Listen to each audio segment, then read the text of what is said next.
খাতনা করা অবস্থায় দুনিয়ার জমিনে পাঠিয়ে দিয়েছিলেন। আমরা যারা এখানে বসে আছি আমাদের সবাই খাতনা করেছিল কে? হাজাম বলেন, হাজাম। প্রিয় নবীর যদি কোনো ব্যক্তি তার এই খাতনা করত নবীজির বেয়াদবি হতো না। এজন্য আল্লাহ পাক মায়ের পেট থেকে খাতনা করা অবস্থাতে দুনিয়াতে পাঠিয়েছিলেন। আমাদের যেমন নাভি আছে, প্রিয় নবীর কোনো নাভি ছিল না, কারণ আমরা মায়ের পেটে থেকে নাপাক রক্ত খেয়ে লালন পালন হয়েছি।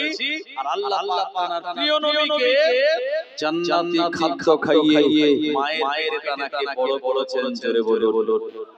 এজন্য হাম পাক নবী পাক, হাম বাশার নবী খায়রুল বাশার, হাম নূর সে বহুত দূর নবী নূর ওয়ালা নূর, হাম যাকাত ওয়ালে নবী সালাওয়াত ওয়ালে, হাম গুনাহগার নবী গুনাহগার को बख्शने वाले, हम हौज़े कौसर पीने वाले नबी हौज़े कौसर पिलाने वाले, हम खुदा को तलाश करने वाले नबी हाका कर उनसे मिलाने वाले।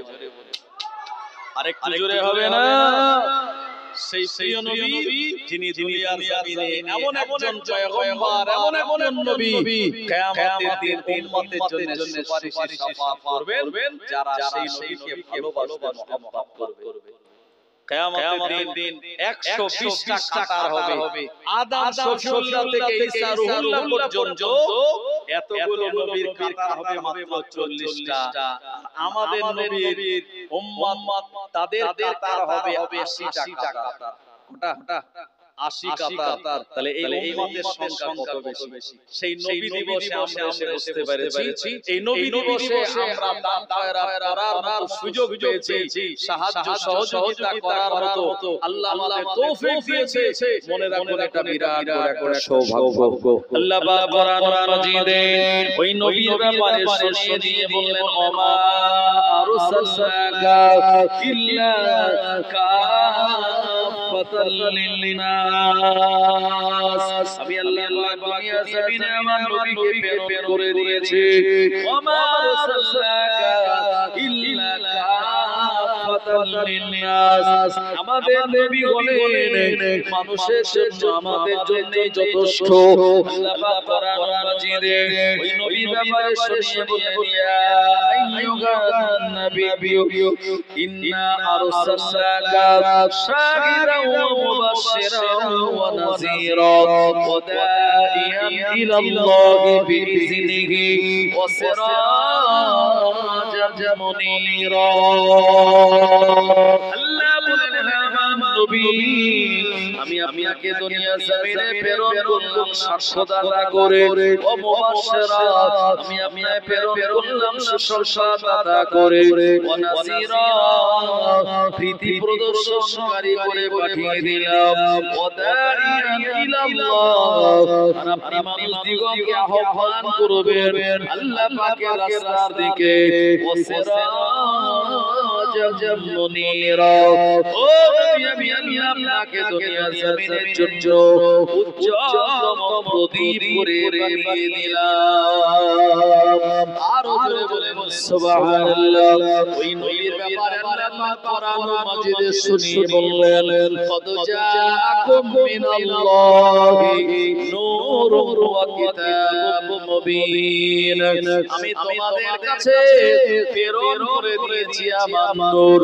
নূর মানে মুহাম্মদুর রাসূলুল্লাহ সাল্লাল্লাহু আলাইহি ওয়াসাল্লাম, ও কিতাবুম মুবিন মানে আমার আল্লাহ পাকের প্রকাশ্য কালাম কোরআনুল মাজিদ। নবীজি দুনিয়ার জমিনে আসলেন, 3 দিন ফেরেশতারা নবীজিকে দেখলেন। আব্দুল মুতাল্লিব 4 দিন চতুর্থ দিনে মা আমিনার ঘরে প্রবেশ করলেন। প্রবেশ করে বলছেন, এ পুত্রবধূ আমিনা বৌমা, এই বাচ্চাটার কোনো নাম রেখেছো? আমিনা আব্বাজান নাম রাখিনি। ফেরেশতারা বা অন্যান্য নবী পয়গম্বরেরা স্বপ্নে আমাকে বলে দিয়েছে এই বাচ্চাটার আসমানি নাম হলো আহমদ, দুনিয়ার নাম এই বাচ্চাটার মুহাম্মদ। এইজন্য এই বাচ্চাটার নাম রাখতে হবে মুহাম্মদ। আব্দুল মুতাল্লিব আব্দুল্লাহর বেটা আমাদের নবীকে কাঁধে করে নিয়ে আল্লাহর পাকের কাবা বাইতুল্লাহ গেলেন, তাওয়াফ করলেন, কাবা বাইতুল্লাহর গেলাপ ধরে নবীজির নাম রাখলেন মুহাম্মদ। জোরে বলুন সাল্লাল্লাহু আলাইহি ওয়াসাল্লাম। আল্লাহ নামে অক্ষর আছে চারটি, আলিফ লাম লাম হে আল্লাহ। নবীর নামে অক্ষর আছে চারটি, মিম হা মিম দাল।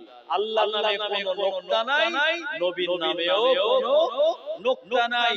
লা ইলাহা ইল্লাল্লাহ এটার ভিতরে আছে 12টা অক্ষর, মুহাম্মাদুর রাসূলুল্লাহর ভিতরেও আছে 12টা অক্ষর। লা ইলাহা ইল্লাল্লাহর ভিতরে কোনো নোক্তা নাই, মুহাম্মাদুর রাসূলুল্লাহর ভিতরেও কোনো নোক্তা নাই। জোরে বলুন, আরেকটু জোরে হবে না? আল্লাহ আল্লাহর নবীকে কত ভালোবাসেন, মহব্বত করেন। প্রিয় নবী তানার নাম আল্লাহ পাক কোরআন মাজিদে কোন জায়গায় ইয়া মুহাম্মদ বলে ডাকেননি। আল্লাহ পাক কোরআন মাজিদে তিনি বলেন ইয়া আদম, ইয়া নূহ, ইয়া ঈসা, ইয়া জাকারিয়া, ইয়া সালিহ, ইয়া কিন্তু না আমাদের নবীজির নাম যখন আমার আল্লাহ পাক নিয়েছেন, এ সময় সুন্দর নাম ভালোবেসে মহব্বত করে তিনি লিখেছেন। বলে সুবহানাল্লাহ। মার বেটাকে মহব্বত করে বলে এটা আমার সোনা, এটা আমার মানা, এটা আমার জানের জান, এটা আমার কলিজার টুকরা। কিন্তু আমার আল্লাহ রাব্বুল আলামিন তার নবীকে যখন ডাক দিয়েছেন, এমন সুন্দর নাম দিয়ে ডাক দিলেন। আল্লাহ পাক বলেন ইয়াসিন ওয়াল কুরআনিল হাকীম ইন্নাকা লামিনাল মুরসালিন। ইয়াসিন হলো আল্লাহর নাম নয়, ইয়াসিন হলো নবীজির নাম। আল্লাহ পাক তার নবীকে নাম দিয়ে বলেন ইয়াসিন, হে আমার নবী ইয়াসিন ওয়াল কুরআনিল হাকীম, বিজ্ঞানময় কোরআন মাজিদের কসম, ইন্নাকা লামিনাল মুরসালিন, নিশ্চয় আমি আল্লাহ আপনাকে রাসূল করে অন্তর্ভুক্ত যেমন বললাম, আপনাকে নবীদের সরদার বানিয়ে দিলাম। আরো জোরে বলে সুবহানাল্লাহ। আমার ভাইজানেরা, যে জায়গায় আছে ফাঁকা এটা দিতে হবে ঢাকা, না হলে ইবলিস শয়তান আমাদের দেবে ধোঁকা, আমরা বনে যাব বোকা। हम सब लोगों को गुजारिश करता हूँ, आप सब लोग मजलिस में आकर बैठ जाइए। माय डियर यार माने हे आगे चले আসুন, একটু কাছে আসুন। माय डियर यार একটু আগে আসুন। জি বর্তমানে একটা বিরাট হাইরা একটা কথা চলছে। কি বাংলাদেশের একটা বক্তা একটা মুরব্বি উঠে যাচ্ছিল, সেই মুরব্বিকে বলেছে যে মুরব্বি বলেছিল না, বলেন এইটা নিয়ে এত ভাইরাল করে দিয়েছে ইউটিউবাররা, এই ভাইরাল আমেরিকা পর্যন্ত চলে গেছে। তাই আমি মুরব্বিদের বলবো, আমার মুরব্বি চাচাজি একটু আগে চলে আসুন আর জায়গাটা পূরণ করে নিন, আর আল্লাহর নামে তাকবীর দিন তো নারায়ে তাকবীর। ভাই আমরা তাকবীর দিচ্ছি, কোন পার্টির তাকবীর নাকি? পার্টির স্লোগান কি? না, এ তো আল্লাহর স্লোগান। মুসলমানদের পার্টি হলো একটা। মুসলমানদের পার্টি কটা? একটা। এই পার্টিটার নাম জানেন তো? নামাজ পার্টি। জি, আর আমাদের নেতা কজন? একজন। আমাদের নেতা হলেন নবী মুহাম্মদুর রাসূলুল্লাহ সাল্লাল্লাহু আলাইহি ওয়াসাল্লাম। এই নামাজ পার্টিটা যদি আমরা করি, মানে নামাজ যদি পড়ি আর নবীকে নেতা বলে মেনে নবীর সুন্নাত অনুযায়ী জীবন পরিচালনা করি, এই দুনিয়াতে আখিরাতে কোন জায়গায় আমাদের চিন্তা আছে নাকি? কোনো চিন্তা টেনশন নাই। সেজন্য আল্লাহর নামে নবীজির এই নবী দিবসের মজলিসে একটু আল্লাহ প্রাণ করে স্লোগান নারায়ে তাকবীর, নারায়ে তাকবীর। জেলেহাট গ্রামে বিশ্ব নবী দিবস, জেলের হাট গ্রামে গ্রামবাসীর সহযোগিতায় বিশ্ব নবী দিবস সিলসিলায়ে হাফেজাতুজ্জামান শ্রোতা বিন্দু উলামায়ে কেরাম নারায়ে তাকবীর। एक दिन हम भी मदीने जाएंगे, एक दिन हम भी मदीने जाएंगे, मुस्तफा नजरे करम फरमाएंगे, मुस्तफा नजरे करम फरमाएंगे। एक दिन हम भी मदीने जाएंगे, मुस्तफा नजरे करम फरमाएंगे, मुस्तफा नजरे करम फरमाएंगे। या नबी या नबी या नबी या नबी या नबी या नबी। जी रहे हो बस इस उम्मीद पर, जी रहे हो बस इस उम्मीद पर, जब करम होगा मदीने जाएंगे, जब करम होगा मदीने जाएंगे, मुस्तफा नजरे करम फरमाएंगे, मुस्तफा नजरे करम फरमाएंगे। एक दिन हम भी मदीने जाएंगे, या नबी या नबी या नबी या नबी या नबी या नबी। साक़िए कौसर करम फरमाएंगे, साक़िए कौसर करम फरमाएंगे, हम पिएंगे ओ पिलाते आएंगे, हम पिएंगे ओ पिलाते जाएंगे, मुस्तफा नजरे करम फरमाएंगे, मुस्तफा नजरे करम फरमाएंगे। या नबी या नबी या नबी या नबी या नबी या नबी। सो रही हो बस इस उम्मीद पर, सो रही हो बस इस उम्मीद पर, ख्वाबों में जलवा दिखाने आएंगे, ख्वाबों में चेहरे दिखाने आएंगे, मुस्तफा नजरे करम फरमाएंगे, मुस्तफा नजरे करम फरमाएंगे।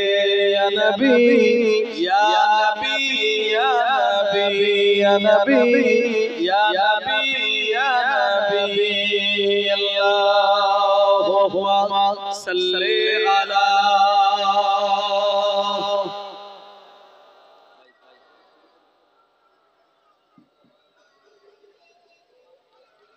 मौलाना मुहम्मद। আমার ভাইজানেরা এই যে নবী দিবস, নামাজের কাতারে গিয়ে দাঁড়াও আবার, শেষ রাতে সব সমাধানের পাবে খবর, শেষ রাতে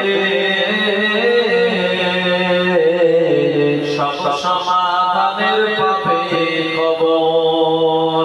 আল্লাহুম্মা সাল্লি আলা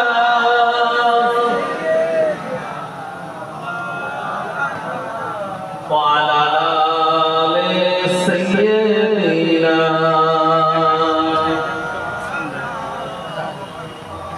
ওই পাহাড়কে যদি প্রশ্ন করো সৃজন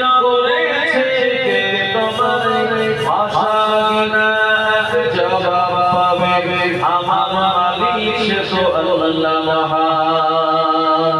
ওই সাগরকে যদি প্রশ্ন করো সৃজন করেছে কে তোমারে, ঢেউয়ে ঢেউয়ে তার জবাব পাবে আমার মালিক সে তো আল্লাহ মহান। লা ইলাহা ইল্লাল্লাহ, জোরে জোরে লা ইলাহা লা ইলাহা ইল্লাল্লাহ মুহাম্মাদুর রাসূলুল্লাহ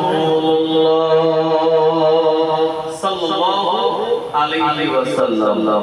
মুআজ্জাজ মুকাররম উলামায়ে কেরাম, আমার সম্মুখে বসে থাকা এটা জেলেরহাট গ্রামের মুরব্বিয়ান চাচাজিগণেরা, আমার সমবয়স্ক জওয়ান যুবক ভাইরা, স্নেহের ছোট ছোট সোনা মানিকেরা, পর্দার অন্তরালে অবস্থিত আমার মাজান বোনেরা, আমার আগে আপনাদের কাছে যিনি আলোচনা করছিলেন জনাব মাওলানা সিরাজুল ইসলাম সাহেব এবং আমাদের গ্রামের সম্মানিত সুযোগ্য ইমাম জনাব হাফেজ মাওলানা মুতাসিম বিল্লাহ সাহেব, সবাইকে আমার পক্ষ থেকে জানাই আন্তরিক মোবারক। মহান আল্লাহ রাব্বুল আলামিনের পাক দরবারে ইলাহি আমরা শুকরিয়া আদায় করি যে আল্লাহ পাক আমাদেরকে আগামী 1446 হিজরির তৃতীয়তম মাস মাহে রবিউল আউয়াল চাঁদের পঞ্চম তারিখের রাতের বেলা আমাদের প্রিয় নবীর ভালোবাসায় নবী দিবস পালন করার জন্য আমাদের এখানে একত্রিত করিয়েছেন যে আল্লাহ, সেই মাহবুবের দরবারে শুকরিয়া জ্ঞাপন করে প্রাণ খুলে উচ্চ আওয়াজে মহামহতের সঙ্গে বলুন আলহামদুলিল্লাহ। আরেকটি বলুন হামদান কাসীরান তাইয়্যিবান মুবারাকান ফীহি ইয়া রাব্বি লাকাল হামদু কামা ইয়ানবাগি লিজালালি ওয়াজহিকা ওয়া আযীমি সুলতানিকা। তারপরে আমরা আমাদের প্রিয় নবী সরকারের আলাম মুফাখখির মওজুদা আফসাবে নবুওয়াত ওয়া খাতামান নবিয়্যিন ইমামুল মুরসালিন শাহে মদিনা প্রিয় নবীর রওজায়ে তাহারে জানাই প্রাণ ভরা দুরূদ সালামের নজরানা মুহাম্মদের সঙ্গে বলুন সাল্লাল্লাহু আলাইহি ওয়াসাল্লাম। আমার ভাইরা, আজকে আপনারা কারা মুহাম্মদে বসেছেন? নবীজির মুহাম্মদে, আল্লাহ রাসূলের মুহাম্মদে, কথা ঠিক কি না? এই বসাটা অত্যন্ত গুরুত্বপূর্ণ সময়ে বসা।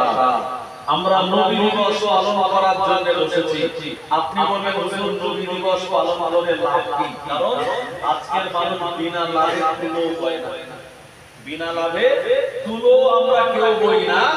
নবী দিবসে আপনারা এখানে সময় দিয়ে বসলেন, টাকা পয়সা দিলেন, সাহায্য সহযোগিতা করলেন, টাকা পয়সা আগামীতেও দেবেন। আমার ভাইয়েরা, এর ফায়দা কতটুকু হবে আমাদের জানা দরকার আছে না নাই? জি, তো এই নবী দিবস করলে তার ফায়দা কি আমি প্রথমেই আপনাদের কাছে এটা শুনিয়ে দেব। কারণ আমরা বলা দুনিয়ায় আল্লাহর বান্দা প্রিয় নবীর উম্মত, ये तो दुनिया है, यहाँ नेक काम करोगे तो सवाब पाओगे और गुनाह करोगे तो अज़ाब पाओगे। दुनिया में इंसान क्या खोया और क्या पाया, दुनिया में इंसान क्या खोया और क्या पाया। फिल्म आया, इल्म गया, क्रिकेट आया, काम गया, मोबाइल आया, मुलाकात गया, सुन्नत आया, रिवायत आया, सुन्नत गया, बैंक आया, बरकत गया और दौलत आया, मोहब्बत गया। হাতে সবার মোবাইল, প্রিয়জনকে হ্যালো বলে খবর নেওয়ার মানুষের সংখ্যা অনেক কম। আমাদের টাকা অনেকের আছে, প্রিয় নবীর রওজায়ে তাহারে গিয়ে একবার জিয়ারত করে আসা, একবার উমরাতে গিয়ে আল্লাহর হাবিবের শানে একটু মাজার মুকাদ্দাসে গিয়ে সালাম দেওয়া, এই মানুষের সংখ্যাটা অনেক কম। তবে আজকে আমরা যে মহব্বতে বসেছি, বিশ্বাস করুন এই মহব্বতের দাম অনেক বেশি। কে বলেছেন? আমি বলি না, প্রিয় নবীর একজন সাহাবী যিনি হলেন হযরত আবু বকর সিদ্দিক রাদিয়াল্লাহু আনহু, তিনি বলেছেন যে নবী দিবসে যারা দান করে, সাহায্য সহযোগিতা করে, এর মূল্য কত? আল্লাহ নবী প্রাণপ্রিয় সাহাবী হযরত আবু বকর সিদ্দিক রাদিয়াল্লাহু আনহু পরিষ্কার জামানে তিনি জানিয়ে দিলেন মান আনফাকা দিরহামিন আলা কিরাতিন মাওদুদিন নবী সাল্লাল্লাহু আলাইহি ওয়াসাল্লাম কানা রাফিল জান্নাহ। আল্লাহ নবী প্রাণপ্রিয় সাহাবী হযরত আবু বকর সিদ্দিক রাদিয়াল্লাহু আনহু তিনি শুনিয়ে দিলেন বিশ্ব নবী দিবসে যারা খারাপ করবে, নবী দিবসে যারা অংশগ্রহণ করবে, সাহায্য সহযোগিতা করবে, আল্লাহ ছোটা গাছ এই আবু বকর সিদ্দিককে শুনিয়ে দিলেন আল্লাহ পাকের ওই বান্দাটা আল্লাহ পাকের দয়া জান্নাতে পাশাপাশি বন্ধ হয়ে আমার সঙ্গে অবস্থান করবে। ও জানা যুবকেরা, নবী দিবসে দান করলে, নবী দিবসে সাহায্য সহযোগিতা করলে, যদি আবু বকর সিদ্দিক রাদিয়াল্লাহু আনহুর সঙ্গে একই জান্নাতে পাশাপাশি অবস্থান করার মতো সুযোগ চলে যায়, এটা কম বড় কথা নয়। আবু বকর সিদ্দিককে লাকাব দিয়েছিলেন প্রিয় নবী সিদ্দিক বলে। এই আবু বকর সিদ্দিকের জবানের নাম কতটা, আবু বকর সিদ্দিক রাদিয়াল্লাহু আনহুর মর্যাদা আল্লাহ পাকের দরবারে কতটা বেশি, সে ব্যাপারে আমি আপনাদেরকে শুনিয়ে দেব। আল্লাহ নবী দুনিয়ার বাদশা নবী পাক সাল্লাল্লাহু আলাইহি ওয়াসাল্লাম তিনি শুনিয়ে দিলেন আমার আবু বকর জীবনে কোনোদিন জবাব দিয়ে মিথ্যা কথা বলে না। আরো জোরে বলে সুবহানাল্লাহ।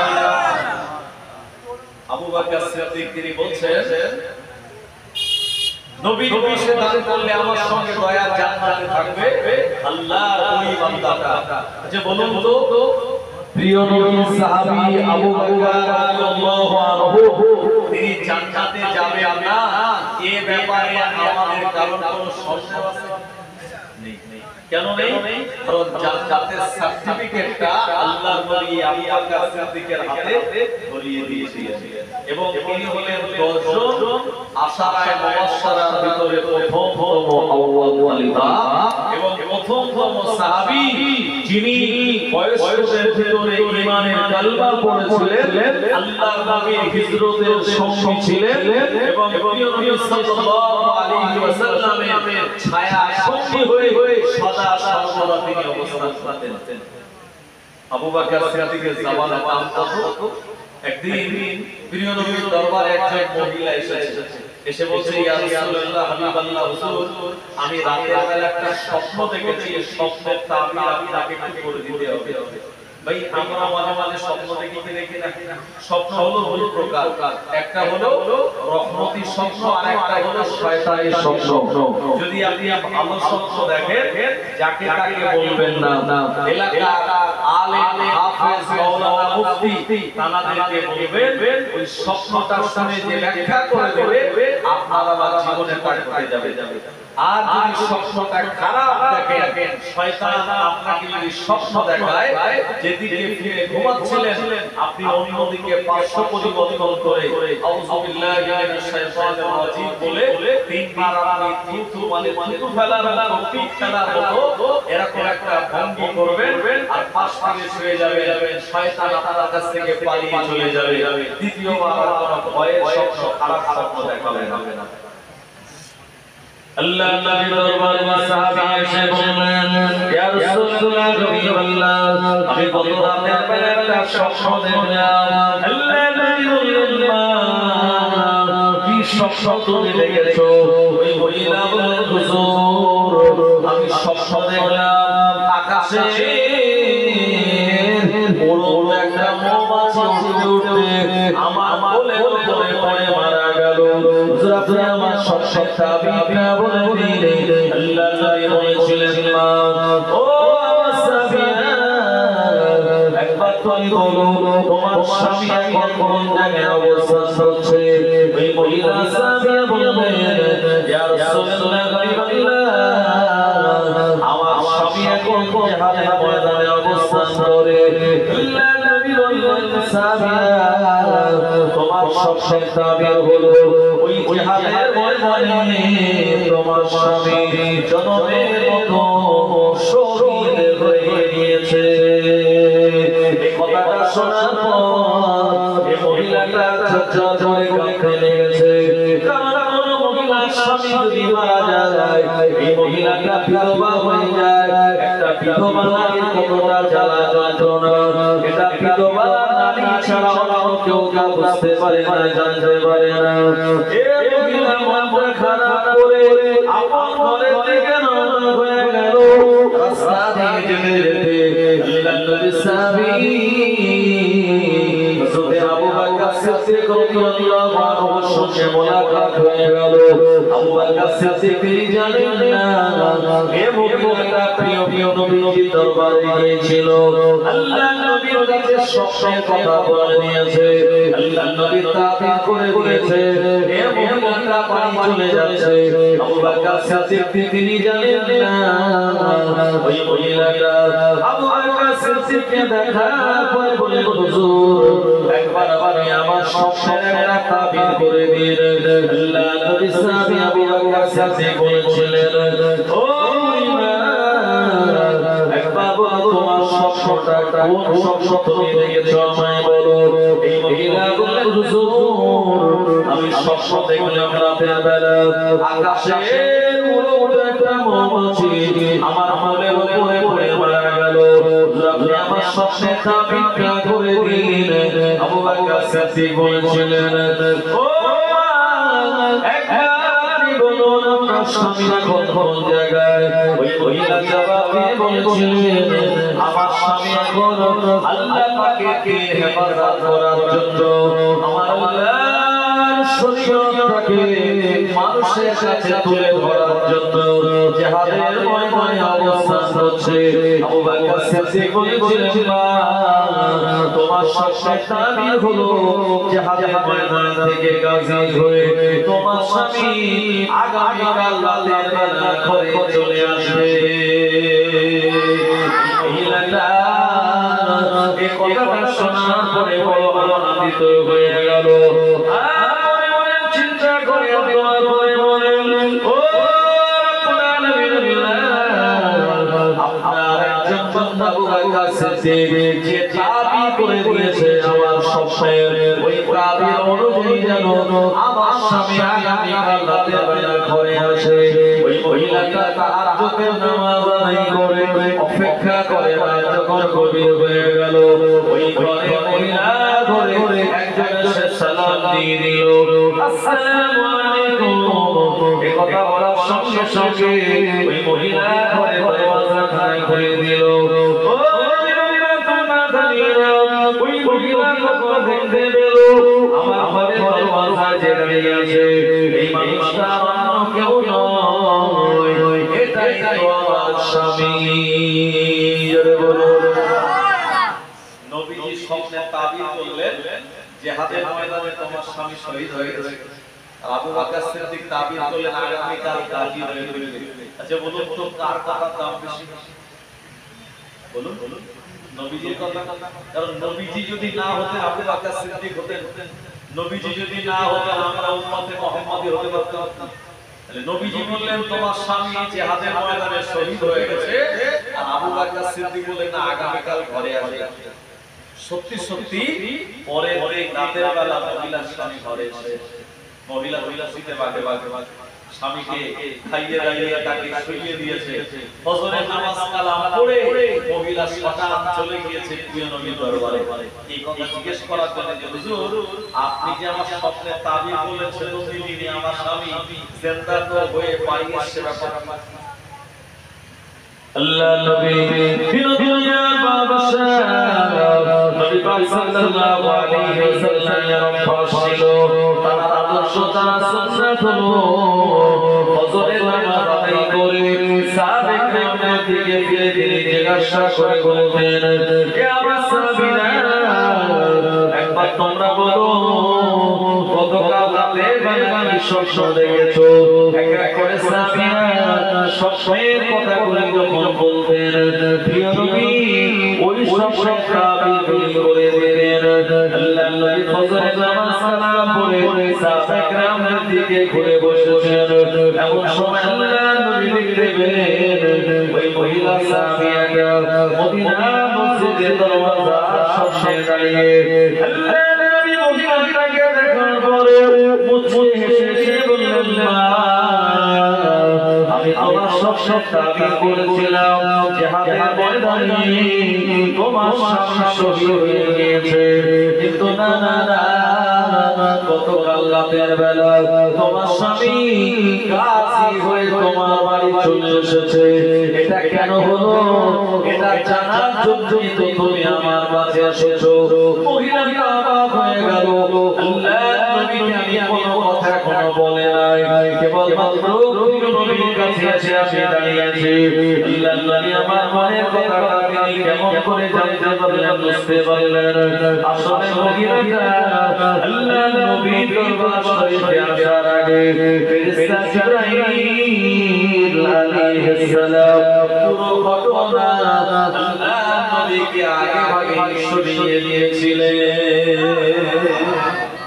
একটু জোরে হবে না আল্লাহ নবী বলেন এ মহিলা আমি মিথ্যা বলি না জবানে কালে কালি হলে মিথ্যা বলতে পারে নিজে মিথ্যা বলতে না না কোনদিন হতে পারে না আমি মিথ্যা বলি না ঘটনা কি তাহলে ও সারা শুনে রেখে দাও আসলে তোমার ওই স্বামী জিহাদের ময়দানে প্রকৃতপক্ষে শহীদ হয়ে গিয়েছিল আমার কাছ থেকে দাবি করে করে বাড়ি যাওয়ার সময় আমার আবু বকরের সঙ্গে দেখা হয়ে গেল আবু বকর সবকে দাবি করে দিল তোমার স্বামী আগামী কাল গাজী হয়ে বাড়ি চলে আসবে আমার আবু বকরের কথাটা যদি না মিলে যায় তাহলে আমার আবু বকর মিথ্যাবাদী হয়ে যাবে অথচ মেরাজ তাকে এক বাক্যে আবু বকর সিদ্দিক সর্বপ্রথম বিশ্বাস করার জন্য আমি রাসূলুল্লাহ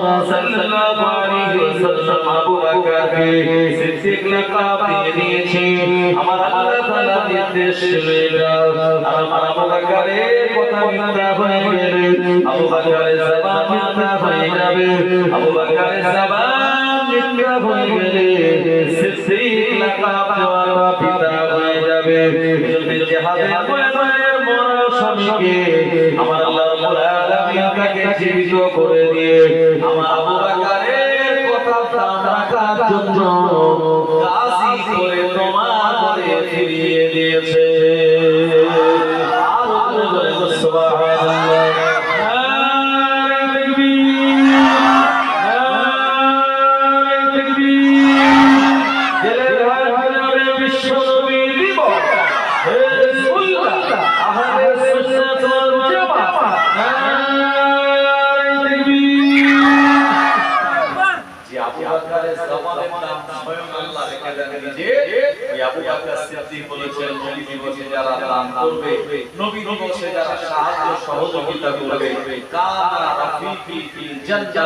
আমার সঙ্গে জান্নাতের ভিতরে ওই ব্যক্তিটা বন্ধু হয়ে অবস্থান করবে আমাদের সেই কপাল নসিব যে আমরা নবী দিবসে বসে বসে চলুন এই নবী দিবসে যে আলোচনা করা অত্যন্ত গুরুত্বপূর্ণ সেটা হলো নবীর জন্ম বৃত্তান্ত আপনি বলেন হুজুর জন্ম বৃত্তান্ত আমি জানি কিন্তু তারপরেও আজকের আলোচনা করাটা এটা হলো আজকের জন্য অত্যন্ত অ্যাপ্রোপ্রিয়েট এবং এটা গ্রহণযোগ্য কারণ কথায় আছে শীতকালের রস গরমকালে চলে না আর গরমকালের রস শীতকালে চলে এখন বাংলাদেশের একজন মাওলানা ওয়াজ করতে করতে শীতকালে বলেছে যে মেয়েরা যে শাড়ি পরে শাড়ি পরার পরে 6 মাস 7 মাস 1 বছর পরার পরে শাড়িটা বাদ দিয়ে কি সারগাদা ফেলে দেয় তা তো দেয় না ওই পাম্প দেওয়া শাড়ি দিয়ে কি বানায় কাঁথা বানায় কম্বলের ওয়াল বানায় লেপের ওয়াল তৈরি হয় মাওলানা ওয়াজ করতে করতে বলেছে মেয়েদের ব্যবহার করা এই পাট দেওয়া শাড়ি এটা দিয়ে লেপের ওর কম্বলের ওর বা কাঁথা যেটা বানানো ওটা আলেম ওলামাদের জন্য গায়ে দেওয়া যায় ফতোয়া মেরে দিয়েছে এখন যথারীতি জলসা শেষ শীতকালে বাড়িওয়ালা জলসা থেকে নামিয়ে বাড়িতে নিয়ে গিয়েছে ভালো ভালো খেতে দিয়েছে দেওয়ার পরে হুজুরকে শোয়ার জায়গা দিয়েছে খালি বালিশ দিয়েছে কেতা কম্বল দিয়েছে হুজুর তো ঠান্ডায় পৌষ মাসে ঠান্ডায় জ্বর হয়ে যাচ্ছে তো বাড়িওয়ালা বলছে ভাই কাঁথা কম্বল কই তাও ঠান্ডা লাগছে বলছে হুজুর আমার বাড়ির কাঁথা সে মেয়েদের শাড়ি দিয়ে বানানো আমার বাড়ির যে লেপ তাতে ওর আছে মেয়েদের শাড়ি দিয়ে তৈরি করা আর কম্বল তাতে ওর লাগানো আছে মেয়েদের শাড়ি দিয়ে এখন আপনি যদি ফতোয়া দিয়েছেন মেয়েরা ব্যবহার করা এই শাড়ি দিয়ে বানানো কাঁথা কম্বল দিয়ে এগুলি গায়ে দেওয়া জায়েজ নেই সেজন্য আপনাদের দেখি করে আপনারা নিজেই ফতোয়া দিয়েছেন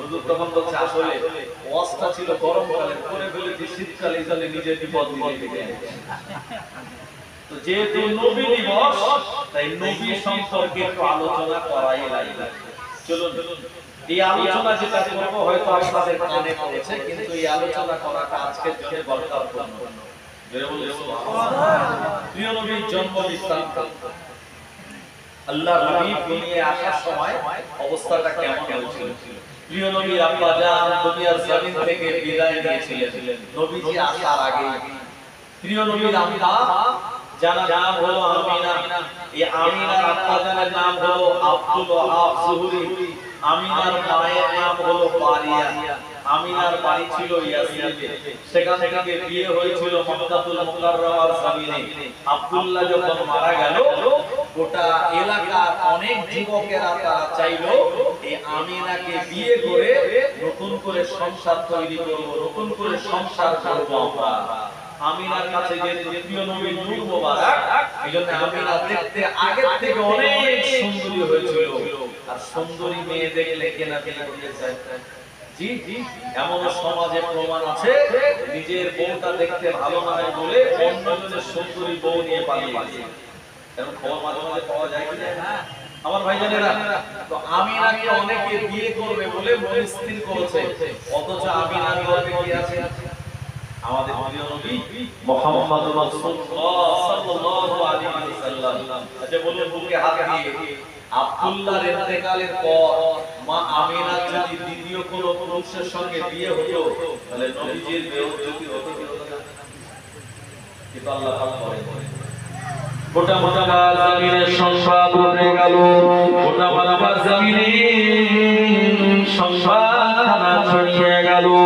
আমিনার স্বামী আব্দুল্লাহ এমনি এমনি মারা যায় আমিনার শরীরে একটা গোপন রোগ রয়েছে ওই গোপন রোগে আক্রান্ত হয়ে আব্দুল্লাহ জন্মের মতো বিদায় নিয়েছে আব্দুল মুতাল্লিবের অন্যান্য ছেলেরা আব্দুল্লাহর অন্যান্য ভাইরা বলল আমাদের আব্দুল মুতাল্লিব না না আমিনাকে আমাদের বাড়িতে রাখা যাবে না আমিনাকে আমাদের ঘর থেকে তাড়িয়ে দেওয়া লাগবে আমিনার সঙ্গে আমরা একসঙ্গে বসবাস করলে আমিনাকে তো ছোট খেলে আমরা একদিন মারা যাব ওই ঘরে আমরা থাকবো না বলে আমিনা থাকবে আব্দুল মুতাল্লিব বড় সমস্যায় পড়ে গেল যেহেতু আমিনাকে বলেছিল না আমার বেটা কাল্লা মারা যাওয়ার পরে তুমি চিন্তা করো না আমি তোমায় তাড়িয়ে দেব না আমি তোমায় হাঁটিয়ে দেব না তোমার থাকার জায়গা করে দেব যাবতীয় নিরাপত্তা দেব আমার ঘরে তুমি অবস্থান করবে ছেলেরা যখন বলল না না না আমি আর সঙ্গে একই পরিবারে আমরা থাকবো না আব্দুল মুতাল্লিব বড় সমস্যায় পড়ে গেল এই সময় আমিনার কাছে গিয়ে বলেছিল ও আমিনা আমি তোমাকে আমার মেয়ে কত ভালোবাসি তোমার জমিনে অনেক ব্যক্তি আমার সঙ্গে শত্রুতা করে তোমার বিরুদ্ধে একটা বহুত বড় অপরাধ ঘটিয়ে দিয়েছে এই কারণে আমার ঘরে নয় তোমাকে জমিনে একটা ঘরে ঘর বানিয়ে দেব ওই ঘরের ভিতরে তুমি অবস্থান করবে স্বামী আব্দুল্লাহ ইন্তেকালের পরে বলেছিল আমার ঘরে ঘরে থাকবে আর কদিন পরে সেই শ্বশুরালটা বলছে আমার এই ঘর থেকে তোমাকে একটু সাইডে আরেকটা ঘর বানিয়ে দেব মরুভূমির ফাঁকা ময়দানে ওখানে তুমি অবস্থান করবে, খাওয়া দাওয়া নিরাপত্তার দায়িত্ব আমি আব্দুল মুতাল্লিবের কাঁধে। আচ্ছা মনে আমিনা প্রশ্ন জাগবে কি জাগবে না?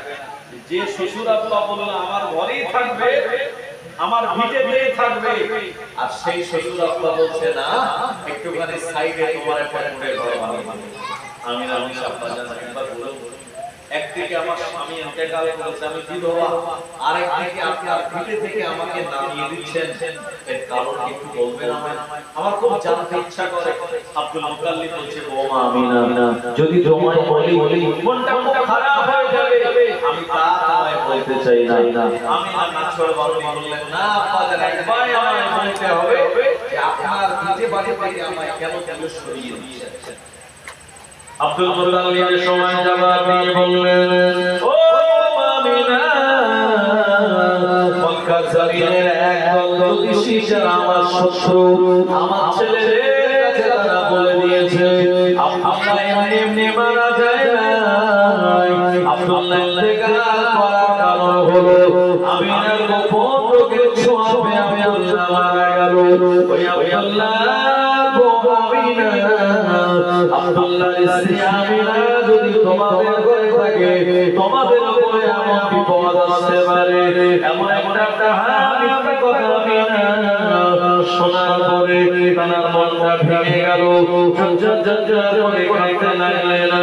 আর তারা বললেন আমিনের দরবারে বলতে লাগলেন, আমার আল্লাহ, একদিকে আমি বিধবা নারী, আর একদিকে আমার সন্তান আমার গর্ভের ভিতরে, অপর থেকে আমার বিরুদ্ধে একটা এমন অপবাদ উঠে গিয়েছে, আল্লাহ পাক আমার হৃদয়টা ভেঙে চুরমার হয়ে যায়। আমাদের আমিনা রাতের বেলা নামাজ সালাম পড়ে নামাজের পাটি নামাজের মুসল্লায় তিনি ঘুমিয়ে গেলেন। ওই দিন রাতের বেলা ইলহাম দিয়ে আল্লাহ রাব্বুল আলামিন তিনি জানিয়ে দিয়ে বলেন, আমিনা কেঁদো না, কেঁদো না, তোমার গর্ভে যে পয়গম্বর রয়েছে, যিনি বলেন আখির জামানার নবী, এই আখির জামানার নবী তোমার গর্ভে, কার যুবকেরা তোমায় বিবাহ করতে চেয়েছে, যদি দ্বিতীয় কোনো পুরুষের সঙ্গে তোমার বিবাহ হয় তাহলে আমার নবীর অপমান হয়ে যাবে। এমন একটা কথা সমাজে আমি আল্লাহ আমার পক্ষ থেকে উঠে গেল তোমার ব্যাপারে। না না না, তোমায় বিয়ে করা তো দূরের কথা, তোমার দিকে খারাপ নজরে কেউ তাকাবে না। আরো বলে এই যে আরজি যে ঘটনা, তিলোত্তমা তার যে রেপ করার ব্যাপারে গোটা এলাকায় আন্দোলন হচ্ছে কি হয় না? হচ্ছে। একদল আন্দোলন করছিল যারা নিরপেক্ষভাবে, আর একদল দেখলো এই তালের সুযোগ নিয়ে জনগণের রায়ে তো ক্ষমতায় আসা যাবে না, যদি যে কোনো প্রকারে মোটামুটি অন্য একটা পরিস্থিতি তৈরি করে গদিটা দখল করা যায়। তাই অনেকেই বলেছে আমরা আমাদের আন্দোলনে কোনো রাজনৈতিক রং লাগাতে চাই না, আমরা তার বিচার চাই। এটা কিছু মানুষের কথা। আবার কিছু মানুষ যারা এই আন্দোলনটাকে সামনে রেখে যারা ক্ষমতায় আসতে চাচ্ছে, এরা সুযোগ সন্ধানী।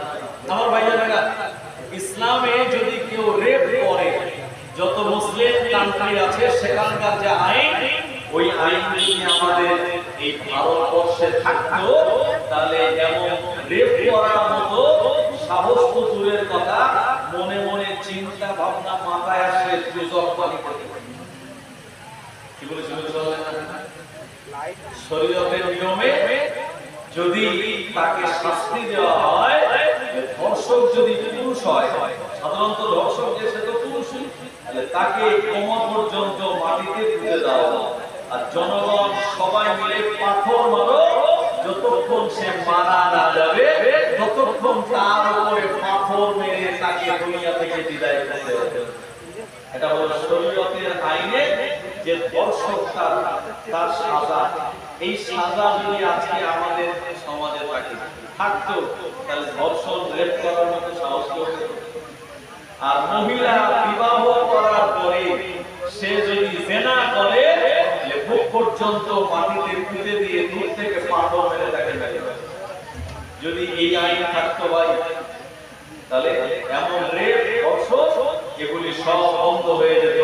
মক্কাতুল মুকাররমায় 30 লাখ 40 লাখ একসঙ্গে হাজী সাহেবেরা নারী পুরুষেরা হজ করে মুজদালিফার খোলা ময়দানে অবস্থান করে জীবনে কোনোদিন শোনা যায়নি, ইনশাআল্লাহ কিয়ামত পর্যন্ত শুনতে পাওয়া যাবে না যে এই আরাফা থেকে মুজদালিফা থেকে কোনো নারীকে হাইজ্যাক করা হয়েছে, কোন মহিলাকে শ্লীলতাহানি করা হয়েছে, কোন মহিলা ধর্ষিত হয়েছে, এমন খবর পাওয়া যায়নি, কিয়ামত পর্যন্ত পাওয়া যাবে না, কারণ সেখানে শরীয়তের আইন নেই।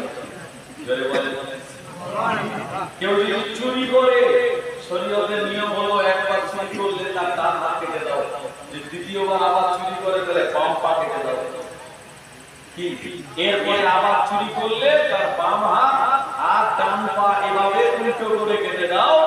একবার কেউ যদি চুরি করে আর ধরা পড়ে যদি হাত কাটা যায় সারা জীবন তার ভিক্ষা করে চলাচলা পায় না। তাহলে যদি এই আইন থাকতো তাহলে কিন্তু এই চুরি চামারি আর এই ধর্ষণ বলুন রেপ বলুন এগুলি সব বন্ধ হয়ে যাবে। জওয়ানেরা যুবকেরা ও আমরা ইসলাম ধর্ম অবলম্বী মানুষ, আমরা আমার বিচার চাই, আমরা এমন করে ওই ওয়ান জাস্টিস আমরা দাবি করি কিন্তু দেখা যায় শরীয়তের আইন যে সমস্ত মুসলিম কান্ট্রিগুলিতে চলে অপরাধের সংখ্যা অনেক অনেক কম, সেখানে অপরাধ কেউ দেখতে পাওয়া যায় না, দেখতে পেলেও কিছু পাওয়া যায়। আর অপরাধী ধরা পড়লে তাকে কঠিনতম শাস্তি দেওয়া হয়।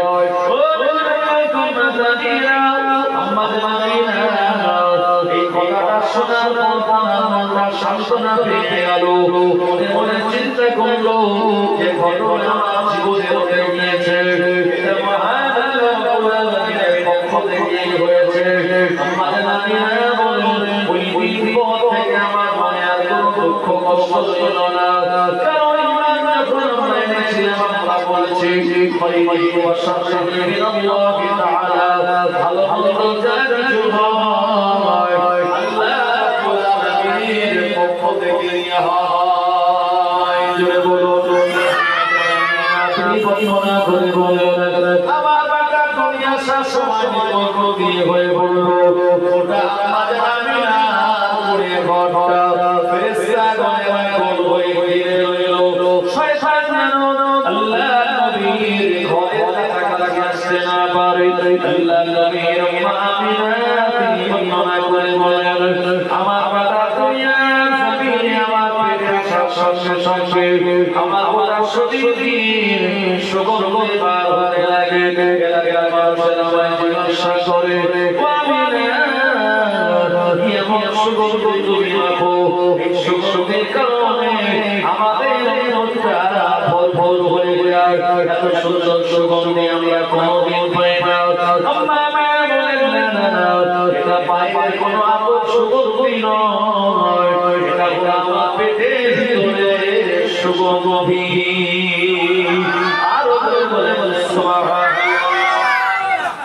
আমি যখন পিক ফেলতেন থুতু ফেলতেন এত সুগন্ধি বার হতো এলাকাটা গল্প হয়েছে।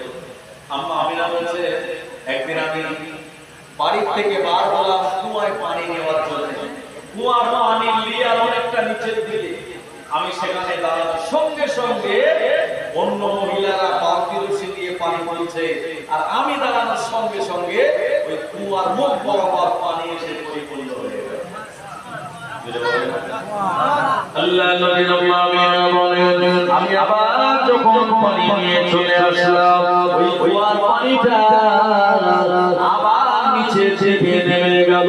পরে আমি যখন গেলাম ওই মহিলা ছিল আমায় ধরে রেখে বললাম না যাবেন না, আপনি দাঁড়িয়ে যান, আপনি যতক্ষণ দাঁড়িয়ে থাকবেন কুয়ার পানিটা ততক্ষণ কুয়ার মুখ বরাবর থাকবে,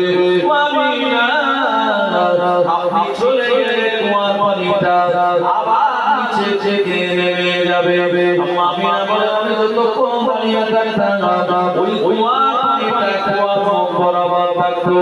মানুষেরা অতি সহজে ওই পানিটা কুয়া থেকে তারা তুলে নিতেন। আম্মা জান আমিনা তিনি বর্ণনা করে বলেন একদিন বিকালবেলা আমি পার হয়েছে, হঠাৎ দেখতে পেলাম পাহাড়ি এলাকায় একটা মরুভূমি ময়দানের দিক থেকে একটা হরিণ একটা পাক তালা দিয়েছে। এই হরিণটা বাঁচার জন্য দৌড়াতে লাগে। আমি না আমাকে হরিণ যখন দেখতে পেল এ পালিয়ে না গিয়ে আমার কাছে চলে আসলো, আমাকে সালাম জানালো। ওই বাঘ আমার কাছে চলে আসলো, আমাকে সালাম জানিয়ে বাঘ হরিণ জায়গায় দাঁড়িয়ে রইল। বাঘ হরিণ ধরে না আর হরিণ বাঘ দেখে পালিয়ে যায় না। আমার নামে তিনি বর্ণনা করে বললেন এমন ঘটনা যেদিন আমি দেখলাম আমার মনে হলো এই ঘটনা দেখার কারণ হলো আমার গর্ভের সন্তান দুনিয়ার জমিনে আগমন করলে আমার গোটা পৃথিবীর জমিনে বিরাট এক পরিবর্তন ঘটিয়ে দেবে।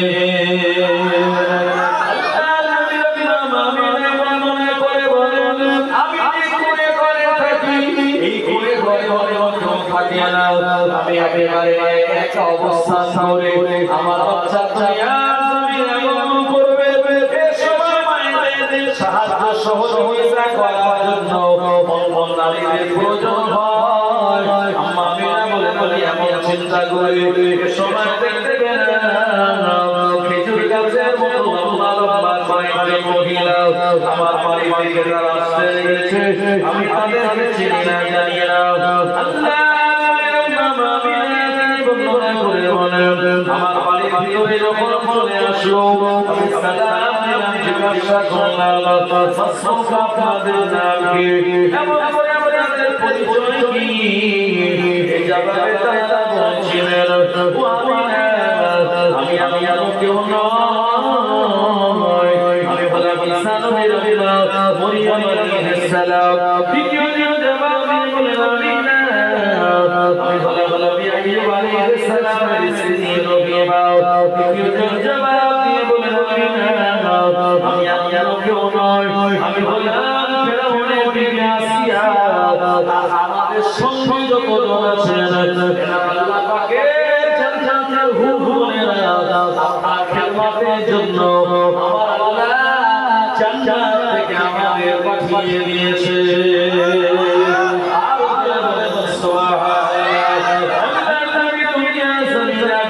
সময় হয়ে গেল, আল্লাহ পাকের কাছে ফরিয়াদ করে বলেন ও আপনার নবী যেন রাতে আসে, আমি রাতটা হলে বন্ধ হয়ে যাব। আল্লাহকে বলে আপনার হাবিব নবী যেন চলে আসে, তারপরে আমি দিনে ধ্বংস মনে করব। আমার আল্লাহ পাক সমাজকে রাখনে ওয়ালা রাতের কিছু অংশ দিনের কিছু অংশ যে সময় রাত শেষ দিনের শুরু, এই সময় মাকে ওয়াক্তে সাদেক বলা হয়।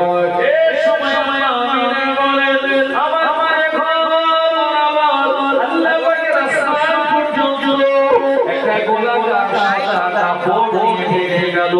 এই পাটা যেমন চিমনি হয় ওই রকম গোলাকার একটা সাদা কাপড় দিয়ে আমিনা আমার ঘরটাকে ঘিরে দেওয়া হলো। ইবলিস শয়তান যাতে আসতে না পারে ফেরেশতা করে আমার ঘরটা ঘিরে রাখলো। আম্মা আমিনা বর্ণনা করে বলেন এই সময় আমি বিরাট বিকট আওয়াজ পেলাম। এই আওয়াজের কারণে আমার বাসা ভেঙে গেল, আমার শরীরে ঘাম হওয়া শুরু হয়ে গেল। আম্মা আমিনা বলেন আমি দেখতে পেলাম একটা গ্লাসে করে এক গ্লাস পানি আমার দিকে বাড়িয়ে দেওয়া হলো।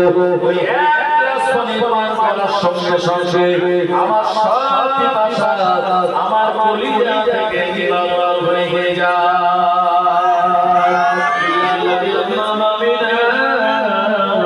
তিনি বর্ণনা করে বলেন আমার যখন শরীর দিয়ে ঘাম বার হয় আমি দেখতে পেলাম দুটা সবুজ রঙের মাটি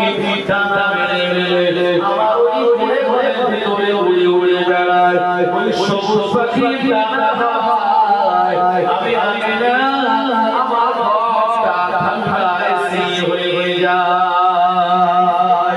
আরো জোরে বলে সুবহানাল্লাহ।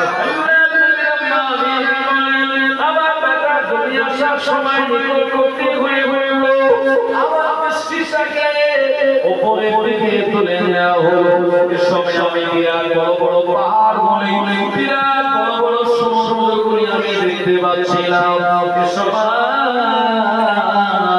খানিকটা পর চেহারাটা আমার দৃষ্টি শক্তিটা যখন নিচের দিকে নামিয়ে দেওয়া হলো, সময় আমি দেখতে পেলাম সাদা কাপড়ে জড়ানো অবস্থায় একটা মাসুম বাচ্চা আমার সম্মুখে আল্লাহ পাকের জমিনে সিজদাতে পড়ে রয়েছে। আর বলেন বিশ্বনবী বলেন চতুর্দিক দিয়ে আওয়াজ শুনতে পেলাম, আর বলতে লাগলো আসসালাতু ওয়াসসালামু আলাইকা ইয়া রাসূলুল্লাহ, আসসালাতু ওয়াসসালামু আলাইকা ইয়া হাবিবাল্লাহ, সাল্লাল্লাহু আলা মুহাম্মদ সাল্লাল্লাহু আলাইহি ওয়াসাল্লাম। এভাবে সমস্ত সালাম বলি ওই বাচ্চাটাকে লক্ষ্য করে দেওয়া হয়। আমি থাকতে না পেরে ওই বাচ্চাটাকে আমি কোলের উপরে তুলে নিলাম। যখন কোলের উপরে তুলে নিয়ে আমি তার খেয়ে চেহারা দিকে তাকালাম, এবার তার চেহারা দিকে আমার মনে হলো আসমানের চাঁদ যেন আমি আমার কোলে টেনে এসেছে। শুধু তাই নয়, বিশ্বনবী আমিনা বলেন এ বাচ্চাটা নারীর সঙ্গে আমি আমিনা আমার নারীর কোনো কানেকশন ছিল না। আমিনা বর্ণনা করে বলেন মাকমুনান সিররা খাখা অবস্থায় এই বাচ্চাটাকে দুনিয়া জমিনে পাঠানো হয়েছিল। এর সময় আমি আওয়াজ শুনতে পেলাম, আমায় লক্ষ্য করে বাচ্চাটাকে লক্ষ্য করে বলা হলো আইতু আলাইহি কুল্লা রুহানি, এ বাচ্চাটাকে নিয়ে সব হয়ে জগতে ঘুরিয়ে কোথায় লাগায় আলামে জগতে ঘুরিয়ে আনো। এমন আমার বাচ্চাটা অল্প সময়ের জন্য মালকুল থেকে নিয়ে নেওয়া হলো। এরপরে আলাম গোটা পৃথিবীটা ঘুরিয়ে এনে আমার মালের উপরে দিয়ে নেওয়া হলো।